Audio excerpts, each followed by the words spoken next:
दमा, रोज तो आप अलग अलग कहानियां सुनाते हो, आज आप नई सी कहानी सुनाओ, बहुत अच्छी। बहुत अच्छी। चलो फिर मैं आज आपको एक राजा की कहानी सुनाती हूँ, ठीक है। उस राजा को शिकार खेलने का बहुत ही शौक था। तो उस शौक के कारण उसने क्या किया, एक बाज पाल के रखा था।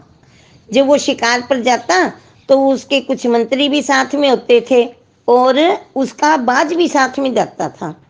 तो वो बाज क्या करता, ऊपर उड़ उड़ के देखता भी कहाँ शिकारी बैठे है, कहाँ कोई हिरन है, कोई या किधर खरगोश घूम रहे हैं।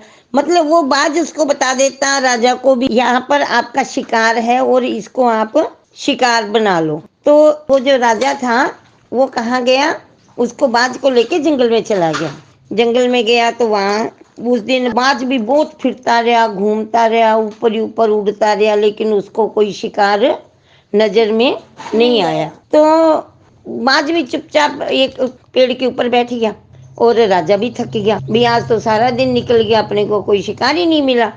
तो राजा ने अपने मंत्रियों से कहा कि तुम तो घर पे चले जाओ, ठीक है, और मैं दूसरे रास्ते से आता हूँ। आगे क्या हुआ दमा? आगे जो बाज था वो राजा के घोड़े पर ही बैठा था। कहता मैं तो राजा के साथ ही जाऊंगा, क्योंकि उसका वो पालतू, उसका पाला हुआ था। तो जो पालतू चीज होती है ना, वो वफादार हो जाती है। वो राजा का बहुत ही ध्यान रखता था। अब जब राजा को कोई शिकार नहीं मिला, वो थक गया, तो पहले तो उसने एक पेड़ के नीचे आराम किया। फिर राजा को महसूस हुआ भी मेरे को पानी पीना चाहिए। जो राजा के पास पानी था वो पानी खत्म हो गया था। तो उसने देखा, वहां बैठे बैठे अपने बाज को कहा भी देखो कहीं पानी दिखाई देता है क्या। तो वो बाज उड़ के गया और एक झरने की तरफ उड़ उड़ के जा रहा था, बता रहा था भी यहाँ पर पानी है। राजा घोड़े पर चढ़ा और वहां झरने के पास गया।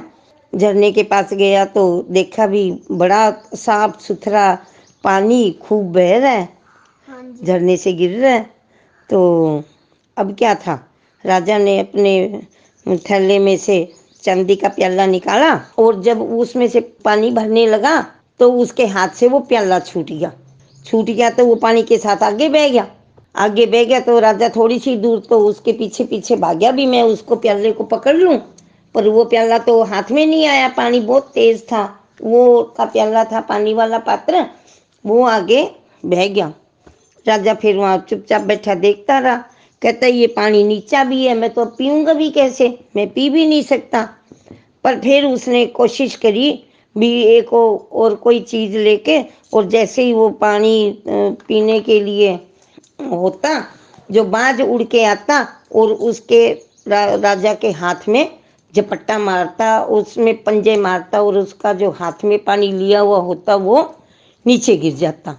उसने एक बार किया, दूसरी बार पीने लगा, फिर बाज उड़ के आया और उसका पानी नीचे गिरा दिया। उसने 3-4 बार किया। अब उसने एक बार देखा, 2 बार देखा। अब जब 3 बार, चौथी बार जब उसने किया ना, तो राजा ने तलवार निकाली और बाज के ऊपर तलवार मारी। बाज मर गया। मर गया तो कहता है देख मैं तो प्यास से मर रहा हूं, ये मेरे को पानी भी नहीं पीने दे रहा।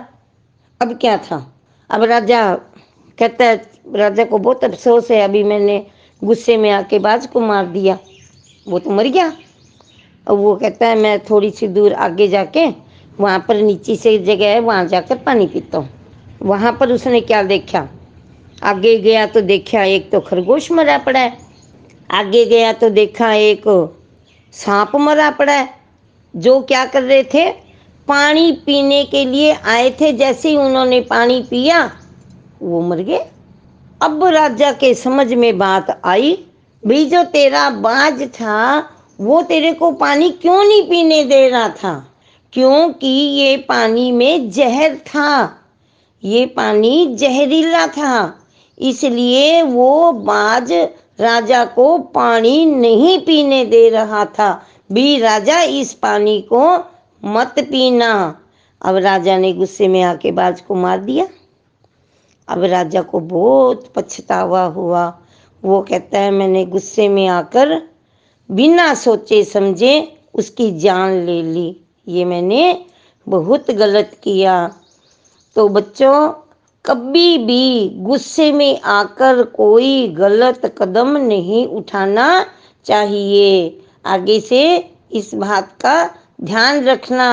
कभी भी गुस्सा आए तो 2 मिनट आंख बंद करके बैठ जाओ, सोचो, फिर अपने आप गुस्सा गायब हो जाएगा। गुस्से में किया हुआ काम कभी भी सही नहीं होता।